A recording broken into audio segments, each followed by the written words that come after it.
Social media Patel Prahladbhai. Donald Trump અત્યારે જે રીતે નિર્ણયો લઈ રહ્યા છે એ ભારતીયો માટે તો આઘાત આપી રહ્યા છે કે ઓફકોર્સ ડોલર અત્યારે પણ 87 રૂપીઝે છે. એટલે તમે આર્થિક રીતે તમે અહીંયા જેટલું કમાઓ એના કરતા ડેફિનેટલી તમારી જે પણ તમારી યોગ્યતા છે એમાં 2 ટાઈમ્સ કે 3 ટાઈમ્સ કમાઈ શકો. લોકોની ઇકોનોમીમાં આટલા બધા ઇમિગ્રન્ટ્સ આવે લેબર આપવા માટે, તો જે અમેરિકન્સ છે એ લોકોને જોબ ક્યારે મળવાની? જે એક સેન્સિટિવિટી હોવી જોઈએ ને ડિસિઝન મેકિંગમાં, કે હ્યુમન લાઈફ માટેની રિસ્પેક્ટ ને સેન્સિટિવિટી એ ક્યાંક ખોવાઈ રહી છે. દે આર સેન્સેશનલાઇઝિંગ કે ભાઈ અમે લોકો ઇમિગ્રન્ટને આવી રીતે મોકલીએ છીએ, જો એ લોકોને ચેનમાં બાંધીને મોકલીએ છીએ. That is not required. એટલે એનો હું સહમત નથી. અને ત્યાં જઈને બીકોઝ સર્વાઈવલનું વાત છે કે ભાઈ હું કામ નહીં કરું તો જોબમાંથી નીકળી જઈશ ને મારે ઇન્ડિયા પાછા જવું પડશે, રાઈટ? એના કારણે આપણે ડબલ મહેનત કરીએ છીએ અને ઘણા લોકો આનું શોષણ કરે છે. એટલે ત્યાં ઘણા ઇન્ડિયન્સ કેશ ઉપર પણ કામ કરે છે.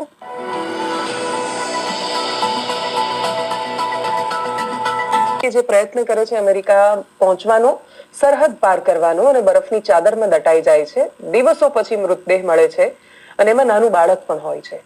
આ દ્રશ્યો જોયા પછી એ પરિસ્થિતિ બદલાતી નથી. ડિંગુચાનો એ પરિવાર એક જાય પણ એની પાછળ અનેક માણસો આવે. છેલ્લે બધું પૂરું થાય એટલે આપણે એજન્ટ પર ઢોળી દઈએ, પણ એ હકીકત ભૂલીએ આપણે કે લોભિયા હોય ત્યાં સુધી ધુતારા ભૂખ્યા નથી રહેવાના.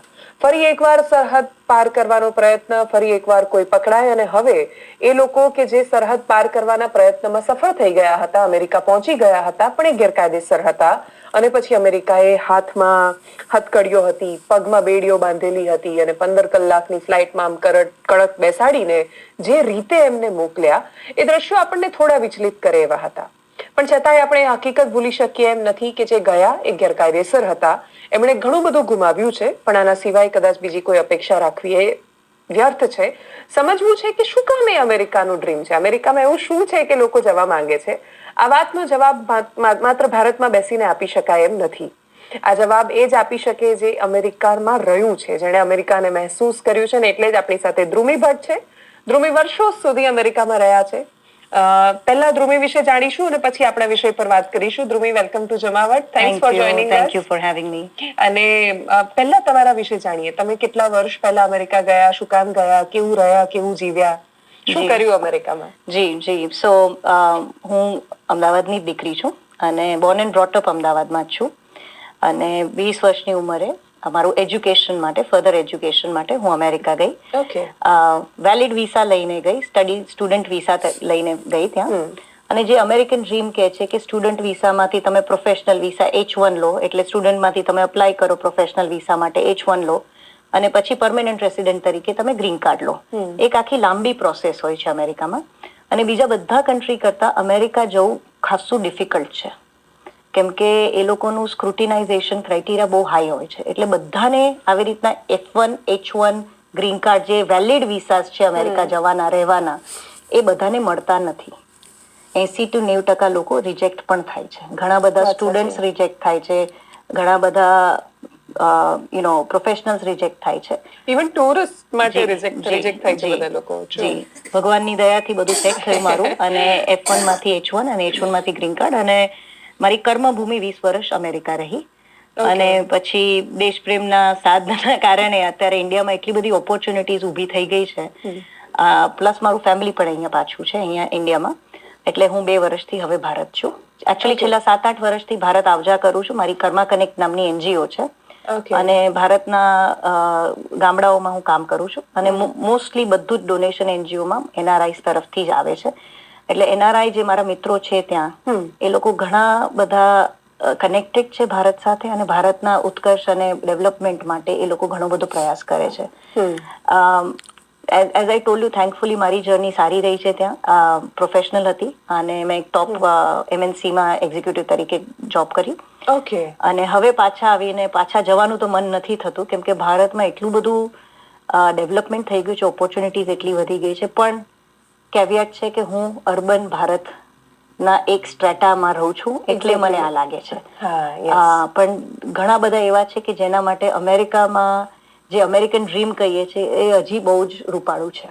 હા, એટલે એક્ઝેક્ટલી તમે, આપણે જે બે ભારતની વાત કરીએ છીએ એમાં તમે જે હિસ્સાની, જે સ્ટ્રેટાની વાત કરો છો, બહુ જ નાનો છે. એટલો નાનો છે કે એના માટે મતલબ તમે ત્યાંય ગાડીને બંગલો રાખી શકો છો, તમે અહીંયા સારું જીવન જીવી શકો છો, તો યુ વિલ ચૂઝ ભારત કેમ કે તમારું ફેમિલી છે અહીંયા, તમારો ફેમિલી સાથે તમે સમય વિતાવશો. પણ એ માણસો કે જેની પાસે એટલી બધી આવક નથી, એ અમેરિકામાં કશુંક તો જોતા હશે ત્યાં જવા માટે. તમે પણ જયારે બહુ શરૂઆતમાં ત્યાં નોકરી લીધી ત્યારે પણ કંઈક જોયું હશે અમેરિકામાં. એ એક્ઝેક્ટલી શું છે કે જે ખેંચે છે આમ લો ચુંબકની જેમ આખી દુનિયાને આકર્ષે છે? ખાલી ઇન્ડિયન્સ નહીં, આખી દુનિયામાંથી લોકો ખેંચાઈને જાય છે. સો અમેરિકાને છે ને એક લેન્ડ ઓફ ઓપોર્ચ્યુનિટીઝ કે છે. એટલે હું બે ભાગમાં તમારો જવાબ આપીશ. એક તો જે અમારો સ્ટ્રેટા છે જે ભણી ગણીને અર્બન ઇન્ડિયા જેને કહે છે કે જેને ઓપોર્ચ્યુનિટી મળે છે આગળ ભણવાની, તો એ અર્બન ઇન્ડિયાના જે છોકરાઓ છે કે જે અહીંયાથી માસ્ટર્સ કરે, પીએચડી કરે છે, એ લોકોને અહીંયા એટલી બધી ઓપોર્ચ્યુનિટીઝ નથી મળતી. સી અમેરિકામાં ટેકનોલોજી ઇનોવેશનથી માંડીને બધું, એટલે આ સ્ટ્રેટા માટે ત્યાં જઈને ભણવું ને ત્યાં કરિયર બનાવવું, ઇટ્સ એન ઇન્ટેલેક્ચ્યુઅલ સિમ્યુલેશન કે ભાઈ મને વધારે ઓપોર્ચ્યુનિટીઝ મળશે ત્યાં, મને સારી નોકરી મળશે અને મને કંઈ કરી દેખાડવાની તક મળશે ત્યાં, જે અહીંયા થોડું પોસિબલ નથી. રાઈટ? કેમ કે અહીંયા આપણે એન્જિનિયરિંગ કોલેજો એટલી બધી બની ગઈ છે, મેડિકલ કોલેજો એટલી બધી બની ગઈ કે બધું ઢેબે ઢીકાય છે, એટલે બધા જનરલિસ્ટ થઈ ગયા છે. ત્યાં જઈને તમને તમારી બૌદ્ધિક જે તમે કહો છો ક્ષમતા એ તમે પૂરી કરી શકો છો. રાઈટ? હવે તમે બીજી વાત કહું છું કે જે વિસા સિસ્ટમ થ્રુ નથી જતા ને જે ઇલીગલી જાય છે, કેમ આટલી બધી દોડ છે ત્યાં? તો જે આપણે કહીએ છીએ ને કે 86% ઓફ ભારત, જે હમણાં જ બજેટ આવ્યું એમાં વિશ્લેષણ આવ્યું કે 86% ઓફ ભારત 12 લાખથી ઓછું કમાય છે. રાઈટ? હવે એ જે ભારત છે એ ભારત માટે અમેરિકન ડ્રીમ કેમ યોગ્ય છે? બે રીઝન છે. એક તો આર્થિક રીઝન છે કે ઓફકોર્સ ડોલર અત્યારે પણ 87 રૂપીઝે છે, એટલે તમે આર્થિક રીતે તમે અહીંયા જેટલું કમાઓ એના કરતા ડેફિનેટલી તમારી જે પણ તમારી યોગ્યતા છે એમાં 2 ટાઈમ્સ કે 3 ટાઈમ્સ કમાઈ શકો. નંબર 1. નંબર 2, અમેરિકા એવું કન્ટ્રી છે કે ત્યાં બધા બધું જ કરે છે, કોઈ જ કામમાં કોઈને શરમ નથી. રાઈટ? અહીંયા તમારા જે સ્ત્રીઓ જે છે એ જો ઓફિસે જાય કે જો કંઈ કામ કરે, તો ઘણા સ્ટેટા એવા છે કે જે સ્ત્રીઓને બહાર જઈને કામ કરવા નથી દેતા. સામાજિક એવી વ્યવસ્થા હોય છે, ત્યાં જઈને એ જ સ્ત્રી જોબ કરી શકે છે, કેમ કે આવા બંધનો નથી. પાછા હવે લિસ્ટમાં છોકરીઓ બહુ છે. હા, એવા બંધનો નથી, એટલે સ્ત્રીઓ ત્યાં છૂટથી કામ કરી શકે, કોઈ જોવા કરવા વાળું નથી, કોઈ ટોકવા વાળું નથી, અને એ બિચારા પોતાના પૈસા ભેગા કરે. એટલે એક ફેમિલી માટે પુરુષ અને સ્ત્રી બંને કામ કરે, ડબલ ઇન્કમ મળે. ઓબ્વિયસલી એમની આર્થિક પરિસ્થિતિ સારી થવાની છે, પણ એનાથી પણ મને એવું લાગે છે બહુ વધારે ઇમ્પોર્ટન્ટ છે કે ત્યાં અમેરિકામાં ક્લાસ સિસ્ટમ નથી. જે ઇન્ડિયામાં જે ક્લાસિઝમનું જે છે, કાસ્ટ ક્લાસનું જે છે, એ ત્યાં જઈને એ બધા સમન્વય છે. તમે ત્યાં જઈને તમે તમારી એક જે રિસ્પેક્ટ છે તમારું બહુ વધી જાય છે.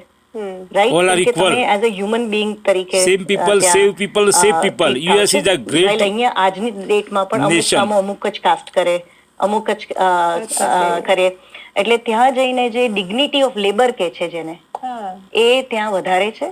અને at the end of the day તમે $1000 પણ તમે સેવ કરો, 80,000 થી 1 લાખ રૂપિયા, તો તમે ઘરે પાછા મોકલી શકો છો. હવે જે કાર વાળા જે કાર અહીંયા સ્ટેટસ સિમ્બોલ છે. રાઈટ?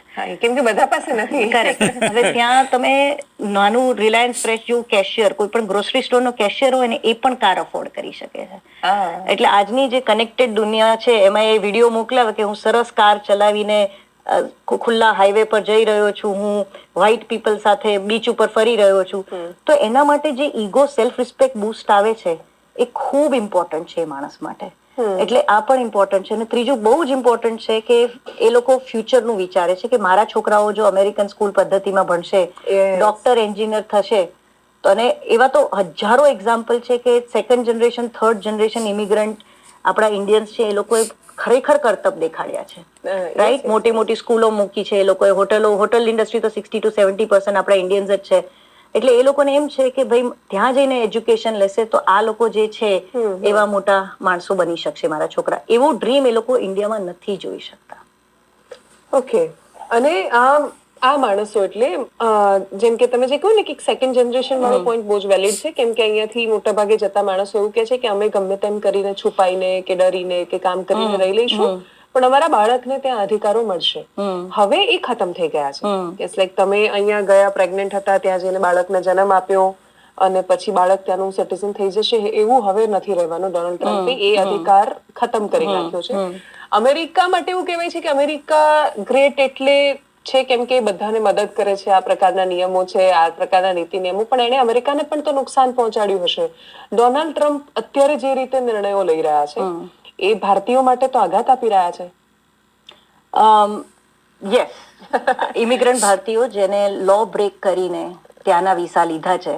જો તમને સાચું કહું દેવશ્રીબેન, તો દરેક કન્ટ્રીને રાઈટ છે પોતાના કન્ટ્રીને પ્રોટેક્ટ કરવાનો. આજે આપણા દેશમાં આપણે બેઠા છીએ, આપણે કેટલું સહન કરી શકીએ કે બહારથી ઘુસપેઠિયા આવે છે. આપણે તો ટેરરિસ્ટ ઘુસપેઠિયા જ બોલીએ છીએ એમને, બરાબર છે. તો અમેરિકન માટે પણ ગલત પદ્ધતિથી વિધાઉટ વિસા કોઈ આવે તો એમના નજરથી તમે જુઓ, એમના નજરથી ક્રિમિનલ છે. પણ જે આપણે વાત કરી કે જે દ્રશ્યો આવ્યા છે કે સાંકળેથી બાંધીને એ લોકોને મોકલ્યા, ફર્સ્ટ ઓફ ઓલ આ બધું ક્લાસિફાઈડ હોવું છે. ડોનાલ્ડ ટ્રમ્પ જે રીતના ડિસિઝન લઈ રહ્યો છે, જેટલા સ્પીડથી લઈ રહ્યો છે, અને જે જે એક સેન્સિટિવિટી હોવી જોઈએ ને ડિસિઝન મેકિંગમાં કે હ્યુમન લાઈફ માટેની રિસ્પેક્ટ ને સેન્સિટિવિટી, એ ક્યાંક ખોવાઈ રહી છે. દે આર સેન્સેશનલાઇઝિંગ કે ભાઈ અમે લોકો ઇમિગ્રન્ટને આવી રીતે મોકલીએ છીએ, જો એ લોકોને ચેનમાં બાંધીને મોકલીએ છીએ. That is not required. બીજા બે નંબરમાં ઇલીગલ આવે ને એટલા માટે. હેવિંગ સેડ સો, અમેરિકાને રાઈટ છે એમના દેશ માટે હોય એ કરવું. જરૂરી નથી કે બધા અમેરિકન જે ઇલીગલ ઇમિગ્રન્ટ્સ આવ્યા છે એ બધા જ, ઇનફેક્ટ મોસ્ટ ઓફ ધેમ બધા પીસફુલ છે, એ લોકો પોતાનું કામ કરે છે. પણ એવા પણ કિસ્સા અમેરિકામાં છે ગુનેગાર નથી, પણ અમેરિકા કાયદાનો ભંગ કર્યો છે. થેન્કફુલી ભારતના ઇમિગ્રન્ટ્સ એમાં નથી સમાવેશ, પણ એવા છે ડેટા. અને જ્યારે શું કહે છે કે જ્યારે એક ડિસિઝન લેવાય તો પછી બધા પર લાગુ થઈ જાય, નિયમ સરખો લાગે ને દરેકને. ભારતના જે ઇલીગલ ઇમિગ્રન્ટ્સ છે એ એના સાપડામાં આવી ગયા છે. અને but having said that, I am hoping કે ડોનાલ્ડ ટ્રમ્પની જે ટીમ છે કે જે આવી રીતે ઇલીગલ ઇમિગ્રન્ટ્સને ડિપોર્ટ કરે છે, થોડી સહનશીલતા રાખે, થોડુંક શું કહેવાય સંવેદનશીલતા રાખે અને માનવતા રાખે થોડી, અને એક બ્લેન્કેટ ડિપોર્ટેશન જે પ્રોસેસ છે એમાં થોડુંક વિચાર કરે. પણ I think that is not going to happen, કેમ કે પેલું ત્યાં પણ લોકોને આ પ્રકારના વિઝ્યુઅલ જોવા હશે. એ લોકો મતલબ ત્યાંના વોટર્સ પણ હવે અપેક્ષા રાખશે કે ડોનાલ્ડ ટ્રમ્પ હવે જે બોલ્યા છે ઇલેક્શનમાં એ કરીને બતાવે. ટ્રમ્પનું જે કોર વોટર્સ છે એ કંટાળી ગયા છે ઇલીગલ ઇમિગ્રન્ટ્સ, રાઈટ. હવે બીજું પણ છે કે એ લોકોની ઇકોનોમીમાં આટલા બધા ઇમિગ્રન્ટ્સ આવે લેબર આપવા માટે, તો જે અમેરિકન્સ છે એ લોકોને જોબ ક્યારે મળવાની? હવે આપણે આ કન્ટ્રીમાં આવીને આપણી જોબ્સ કોઈ લઈ લે અને ઓછા અડધા ભાવે કરતી હોય, અમેરિકાનું નુકસાન જાય. એટલે મારે એ પણ સમજવું હતું કે મેં એક જે સાંભળ્યું છે કે જનરલી ઘણા બધા ઇન્ડિયન્સ, વચ્ચે એક સર્વે પણ આવ્યો હતો કે ઇન્ડિયન્સ અને ઓલમોસ્ટ એશિયન એ ત્યાં જયારે જાય છે ત્યારે ખૂબ કામ કરવા માટે તૈયાર હોય છે. જી, અમેરિકન્સ એ રીતે નથી કામ કરતા. એમને વીકેન્ડ એટલે શનિ રવિ ફોન નથી જ ઉપાડવો, એમને આટલો 9 to 5 એટલું જ કરવું છે. જ્યારે Indians are more than ready કે હા અમને આપો અમે કરી દઈશું, એવું થાય છે. ઓફકોર્સ મેં કર્યા છે બહુ. એટલે આપણે ત્યાં જઈએ ને, આપણે બહાર જઈએ ને તો આપણે ઘરમાં એટલું બધું કામ નહીં કરીએ, રાઈટ. આપણે વેટ કાઢશું, પણ કોઈના ત્યાં જઈએ તો આપણે સરસ કામ, કેમ કે આપણે ત્યાં સર્વાઈવલનું પ્રૂવ પણ કરવું છે, સર્વાઈવલ ઇન્સ્ટિંક્ટ છે. હવે ધારો કે મારી વાત કરું તો હું એક પ્રોફેશનલ સેટઅપમાંથી F1 H1 ભણેલા પ્રોફેશનલ સેટઅપમાં જોબ કરતી હતી. પણ મારી સાથે ઘણા અમેરિકન્સ એવા હતા કે જે લોકો માટે 8 to 5 9 to 5, અમેરિકન્સ માટે એવું કહેવાય છે કે એ લોકો પ્રિવિલેજ્ડ એન્ટાઇટલ મેન્ટાલિટી છે, રાઈટ. હવે આપણા જેવા ઇમિગ્રન્ટ્સ જે જાય છે એ મહેનતુ, આપણે તો ઇન્ડિયન્સ પહેલેથી આમે મહેનતુ છે, અને ત્યાં જઈને બીકોઝ સર્વાઈવલનું વાત છે કે ભાઈ હું કામ નહીં કરું તો જોબમાંથી નીકળી જઈશ ને મારે ઇન્ડિયા પાછા જવું પડશે, રાઈટ. એના કારણે આપણે ડબલ મહેનત કરીએ છીએ અને ઘણા લોકો આનું શોષણ કરે છે. એટલે ત્યાં ઘણા ઇન્ડિયન્સ કેશ ઉપર પણ કામ કરે છે, કે જેમાં ધારો કે અત્યારે કેશિયરનો રેટ $15 હોય, તમે વ્હાઇટમાં આપો તો એ દુકાનવાળો કેશ ઉપર ઇન્ડિયનને રાખે ને $8 પતાવી દે કામ. એટલે માર્કેટ રેટ કરતા અડધા રેટ પર ઇન્ડિયન કામ કરવા તૈયાર છે, કેમ કે $8 એને ઇન્ડિયામાં મળે છે એના કરતા એને ત્યાં સારું મળે છે, રાઈટ. એટલે પે ડિસ્પેરિટી એટલી બધી છે એક એવરેજ ઇન્ડિયન માટે કે ત્યાં તમે શોષણ થઈને પણ તમને જેટલા પૈસા મળે સેવિંગ્સ વધારે છે. અમેરિકાવાળા શોષણ નહીં કરતા માટે, મોસ્ટ ઇન્ડિયન્સ માટે, એવરેજ ઇન્ડિયન માટે. એટલે જે કેશ પર જે કામ કરે છે, હવે તમે બીજી બાજુથી જો જે વ્હાઇટ અમેરિકન્સ છે જેને $15 એક જોબ મળવી જોઈએ, એ જોબ નથી મળતી કેમ કે પેલો એમ્પ્લોયર $8 ઇલીગલ ઇમિગ્રન્ટ્સ પાસે કેશ પર કામ કરાવે છે. હા, એટલે અમેરિકા નુકસાન જાય ને. ફોર એન અમેરિકન કે ભાઈ હું અહીંયા બોર્ન એન્ડ બ્રોટ અપ છું, $15 માર્કેટ રેટ છે, મને નથી મળતો, આટલી બધી જોબ્સ કેશ પર ઇલીગલ ઇમિગ્રન્ટ્સ કરી રહ્યા છે, મારો શું વાંક છે? એટલે બંને બાજુથી જોવું જોઈએ. યસ, કેમ કે હમણાં અમેરિકા તો પોતાનું હિત જુઓ ને, એમાં પણ મોટા ભાગે કાયદેસર જોવો ને જવું પર ગયા છે, કોણ અમેરિકા કેમ ના પાડે? પેટ્રોલ પંપ પર કેમ કામ કરી રહ્યા છે, અને પછી એ લોકો પર ગોળીબાર થાય છે, કોઈ સ્ટોરમાં થાય છે, આ પ્રકારના પણ ક્રાઇમ સામે આવ્યા હતા કે જે પેલા લોકો જયારે પકડાય ત્યારે પછી એવું કે અમારી નોકરી ખાઈ ગયા. બરાબર છે, સાચી વાત. ક્રાઇમ રેશિયો વધે ને. ઇન્ડિયન્સ એવા પણ છે કે આ તો આપણે ઇલીગલ ઇમિગ્રન્ટ્સ ની વાત કરીએ છીએ કે જે આપણી ડુંકી પ્રોસેસ થી એ રીતે ગયા હોય, રાઈટ? પણ ઘણા ઇન્ડિયન્સ એવા છે કે જે ટુરિસ્ટ વિઝા લઈને જાય છે અને ત્યાં જઈને કેશ ઉપર 5-5 મહિના કામ કરે છે અને પછી પાછા આવી જાય છે. આમ તો એ લીગલ છે કન્ટ્રીમાં, પણ ટુરિસ્ટ વિઝા પર તમે કામ ના કરી શકો, પણ કેશ પર કામ કરો છો એટલે કાંઈ એમાં કોઈ દેખાતું. એટલે આ સિસ્ટમ તો વર્ષોથી ચાલી આવી છે. અને અમેરિકામાં જે રીતનું ઇન્ફ્લેશન વધ્યું છે છેલ્લા 4-5 વર્ષમાં, જે રીતના ક્રાઇમ રેટ્સ વધ્યા છે, obviously Americans this time the way even I C it કે થોડુંક ચેન્જ આવવાનો છે વિથ ધીસ ન્યૂ લીડર. આ ન્યૂ લીડરની પદ્ધતિ પણ જુદી જ છે એકદમ. અને એનું પેલું કે છે ને એક્સ્ટ્રીમ નેશનલિઝમ છે એનું, અમેરિકન નેશનલિઝમ એક્સ્ટ્રીમ લેવલ પર છે ડોનાલ્ડ ટ્રમ્પનું. અને એનું સૂત્ર જ છે કે મેક અમેરિકા ગ્રેટ અગેન. એટલે અમેરિકા ને અમેરિકન્સને મારે ગ્રેટ બનાવવા હોય, મારે ઇન્ફ્લેશન ઓછું કરવું, મારે ઇકોનોમિક પ્રોસ્પેરિટી લાવવી હોય, મારા દેશને સ્ટ્રોંગ બનાવવું હોય, તો સૌથી પહેલું તો મારે ઇમિગ્રન્ટ્સનું જે ઇશ્યુ છે એ જશે તો મારા માણસોને પગાર સારા મળશે, રોજીરોટી મળે. પણ એ થોડું હાફ બેક છે, બીકોઝ એવું જરૂરી નથી કે તમે ઇમિગ્રન્ટ્સ બધાને કાઢી નાખશો તો ઇકોનોમિક પ્રોસ્પેરિટી આવી જશે. શું અમેરિકન્સ રેડી છે એ લેબર કરવા માટે જે આ લોકો કરી રહ્યા છે? કરેક્ટ. એટલે ઘણા લોકો તો એમ જ કહે છે કે એટલે મજાકમાં લોકો કહે છે કે ભાઈ મેક્સિકન્સ જતા રહેશે તો અમારું ઘાસ કોણ કાપશે? એટલે આ એક સામાજિક વ્યવસ્થા ઇમ્બેલેન્સ જે ક્રિએટ થશે આના કારણે. પણ એવું પણ નહીં બને, હું તમને ગેરંટી આપું છું કે 100% ઇલીગલ ઇમિગ્રન્ટ્સ એ લોકો કાઢશે, એવું પણ નહીં બને. શક્ય પણ નથી કેમ કે આપણા પાછળ હોશિયાર પણ હોય છે. એટલે ઇટ ઇઝ નોટ પોસિબલ.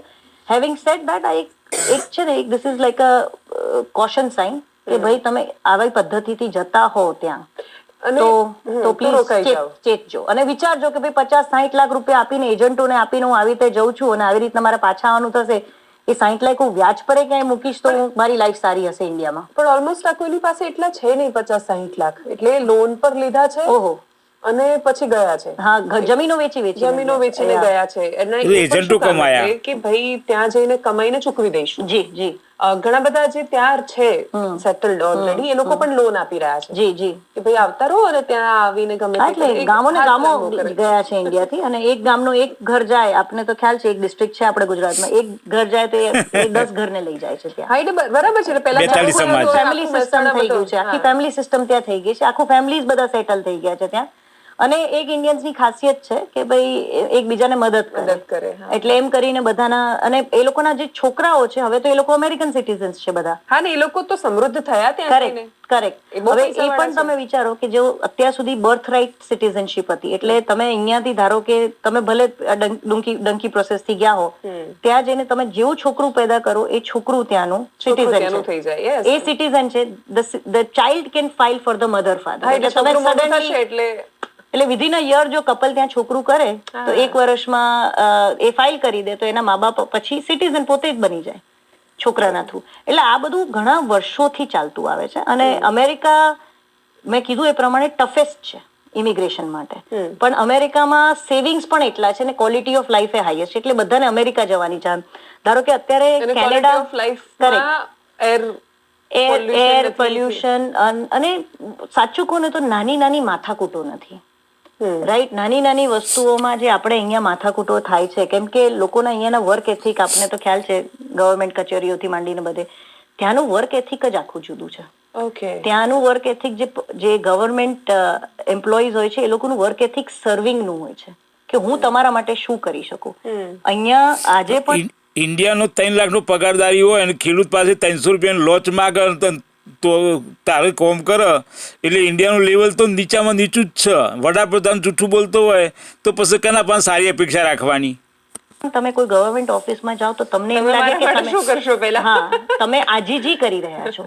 એટલે એક જે એવરેજ તમારી લાઈફ છે ત્યાં કમ્ફર્ટેબલ છે. નો ડાઉટ હું 20 વર્ષ રહીને આવીને મને ઇન્ડિયામાં ઘણો ચેન્જ લાગે છે. મને તો એમ લાગે છે કે ઇન્ડિયાને એટલે મારા સ્ટેટામાં ઇન્ડિયા અને યુએસમાં બહુ ફરક નથી લાગતો, પણ હું અર્બન ઇન્ડિયાની વાત કમાતા હો તો એ અર્બન ઇન્ડિયાની વાત કરું છું, right? Again which is not જે ભારત નથી, હું ઇન્ડિયાની વાત કરું છું, રાઈટ? પણ એટલે કમિંગ બેક ટુ તમારા ક્વેશ્ચન પર હું જવાબ આપું તો એ જે ડિફરન્સ જે છે એ ક્વોલિટી ઓફ લાઈફનો ડિફરન્સ, તમારું તમારી હેલ્થ માટેનો ડિફરન્સ, અને મોસ્ટ ઇમ્પોર્ટન્ટલી તમારું છોકરાઓનું એજ્યુકેશન અને એમનું ફ્યુચર તમને ત્યાં વધારે બ્રાઇટ લાગે છે અહીંયા કરતા. અહીંયા હજી પણ આપણે 1.2 બિલિયનનું કન્ટ્રી છે, 60% અંડર 30 છે, અને ઇન્ડિયામાં જોબ મળતી નહીં, અમેરિકામાં જોબ મળે છે. મોટો ડિફરન્સ તો એ છે, ડોલરનો રૂપિયાનો તફાવત છે. અને ઇન્ડિયામાં સરકાર પણ શિક્ષણ પણ નહીં આપી શકતી, નોકરીઓ પણ નથી આપી શકતી. એ ગ્રેટ પ્રોબ્લેમ છે. ખાલી ભાષણોમાંથી ઊંચા આવતા નહીં, અને ધર્મથી ઊંચા આવતા નહીં, હિન્દુ મુસ્લિમમાં ઊંચા આવતા નહીં, ભારત પાકિસ્તાનમાં ઊંચા આવતા નહીં. એઓને કશું કરવું જ નહીં, અને પબ્લિકને ખાલી ક્ષેત્ર છે, ધંધો જ નથી. અને આ છોકરાઓ નેક્સ્ટ જનરેશનના છોકરાઓ એટલા બધા લોકોની વચ્ચે કમ્પીટ કરવાના છે, એના કરતા ત્યાં જઈને પેલું કે છે ને નામ પેલું ઉજ્જળ ગામમાં એરંડિયો પ્રધાન, ત્યાં જઈને માસ્ટર્સમાં તમે જુઓ તો ચાઇનીઝ ને ઇન્ડિયન છોકરાઓ જ છે આપણે અમેરિકામાં. કેમ કે એ હોશિયાર તો છે જ, અહીંયા એ બિચારા રવાડે ચડેલા છે અહીંયા. એટલે આપણે છીએ બહુ બધા, પણ એ બહુ બધા ભેગા થઈને કરીએ શું છીએ એ બહુ મોટો પ્રશ્ન છે. અગ્રી. એને એગ્રીટેરિયન ઇકોનોમી છે આપણી, અને વર્ષોથી આવી છે. ત્યાં કોર્પોરેટાઇઝ્ડ ઇકોનોમી છે, એટલે ઘણો ફરક પડી જાય છે. ઓકે, છેલ્લો પ્રશ્ન મારો ફિમેલ ને લઈને, જે આપણે એકદમ શરૂઆતમાં ક્રિસ્પમાં વાત પણ કરી એના વિશે, કે છોકરીઓ હાઈએસ્ટ છે લિસ્ટમાં, અને છોકરીઓ એક સોશિયલ જે પ્રોબ્લેમ છે એ છે કે છોકરી પસંદ કરે છે જો અમેરિકન હોય છોકરો તો પહેલા, તો એનું કારણ એ કયા પ્રકારની ફ્રીડમ એ સેન્સ કરે છે, ત્યાં શું ફરક છે? એક તો આઈ થિંક છોકરીઓ માટે ઇઝીયર છે વિસા લેવો. જો વિસા લઈને જાઓ તમે, ધારો કે ટુરિસ્ટ વિસા લઈને જાઓ, ઓવરસ્ટે કરો, તો છોકરીઓને વિસા ઇઝીલી મળી જતો હોય છે છોકરાઓ કરતા. સેકન્ડલી આઈ થિંક ડોમેસ્ટિક જે જોબ્સ છે જે ગર્લ્સ કરી શકે, ધારો કે કોઈના ઘરમાં રસોઈનું કામ હોય, આપણા જે આપણા ઇન્ડિયન્સ ત્યાં જે એમિગ્રેટ કરે છે ત્યાં પણ એમને એ સર્વિસ જોઈએ જ છે. એવરેજ અમેરિકનના ત્યાં કુક ના હોય, છોકરું રાખવા વાળું ના હોય, પણ ઇન્ડિયન્સ જ્યાં જે સદ્ધર છે એ અહીંયાથી ઇન્ડિયાથી લેબર મંગાવે છે કે ભાઈ મારું છોકરું છે તેને રાખો, જેથી કરીને હસબન્ડ વાઇફ જોબ પર જઈ શકે. એટલે અહીંયાથી જે છોકરીઓ જાય છે, many of them are doing domestic jobs. અને એ ડોમેસ્ટિક જોબ્સ બધી કેશ ઉપર હોય છે, બરાબર છે? એટલે તમને એક એક્ઝામ્પલ આપું, મારી પાસે મને તો ખબર છે ઘણા એક્ઝામ્પલ્સ, કે મહિને $3,000 છોકરી કમાવે, નાનું બાળક $3,000 વિચ ઇઝ અબાઉટ 2.5 લાખ રૂપિયા, રાઈટ? રહેવા ખાવાનું ને $3,000, અને એનું કામ એ કે ઘરમાં રહીને એને રસોઈ કરવાની, કાં તો છોકરાનું ધ્યાન રાખવાનું. એટલે આ જે 10 વર્ષનો ટુરિસ્ટ વિઝા મળ્યો એ લોટરી જ થઈ જાય છે. 5-5 મહિના રહીને લોકો પાછા આવે છે, અને આવી રીતના કમાઈને પાછા આવે છે. અને એક એવરેજ ઇન્ડિયન કે એવરેજ કોઈ છોકરી માટે તો કહું છું લગ્નનું ભથ્થું તૈયાર થઈ ગયું. એટલે અહીંયા તો બહુ જ મોટી પોઝિશન માટે સીઈઓ 2.5-3 લાખ રૂપિયા, એટલે સેક્રેટરીના પગાર એટલા હોય છે. કરેક્ટ.